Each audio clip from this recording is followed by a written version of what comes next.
First, before I really get into this review, I'm going to do a quick overview of the game. RUINER is a beautifully designed cyberpunk-inspired twin-stick shooter that has you facing off against many different unique enemies and bosses. The game is available on PC, PS4, and Xbox One.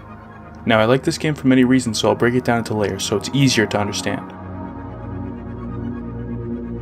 I've always been a big fan of the cyberpunk/comic book style, so when I saw RUINER on Steam, I was immediately intrigued and wanted to see more, and I wasn't disappointed. The neon world of the game had me mesmerized. Every cutscene and cinematic captivated me. Same with the music in the game. It's very rare for me to keep the music on in games, but I loved it in RUINER. I still listen to the tracks outside the game, and I had a fun time re-listening to them all when choosing the background music for this video.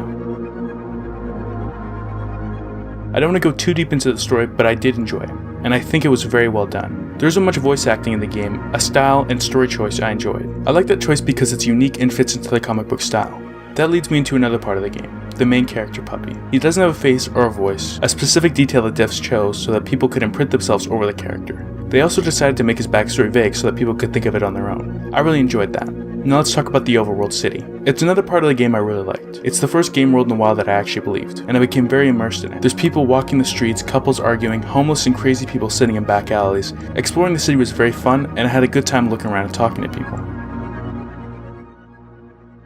The gameplay in RUINER is the best I've played in a while. It legitimately surprised me, especially coming from an indie studio. Before I started the game, a part of me was worried the game would be style over substance. I was pleasantly surprised when the gameplay was so entertaining. The devs in an interview said they wanted to make a cyberpunk Hotline Miami, and they did a great job doing it. There's a large variety of guns and enemies in the game that kept me playing for hours. It also has a very cool, in-depth level up system that really allows you to customize your character and have a crazy different playstyle than another player would have.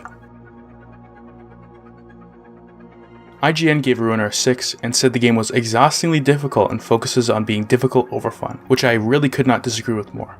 I could go on for a long time ripping this review to shreds and talking about how wrong it is. Maybe I'll save it for a podcast, which you could check out my podcast by clicking on the eye in the top right corner.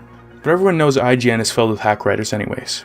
They gave Lords of the Fallen a 7.4. Click on the ad for my review and to see why I hate that game so much. I really enjoyed RUINER, and I recommend everyone play it, especially since it's so cheap. The game uses its time with players very effectively. There's no filler to this game, and it will leave you asking for more. Hopefully Recon Games will be putting out some new DLC or even a sequel. The game is a beautiful art style and fun gameplay that can last you hours. The game also has a perfect time length that doesn't overstay its welcome. The game also has a cheap price, not too expensive, and you get more than what you pay for.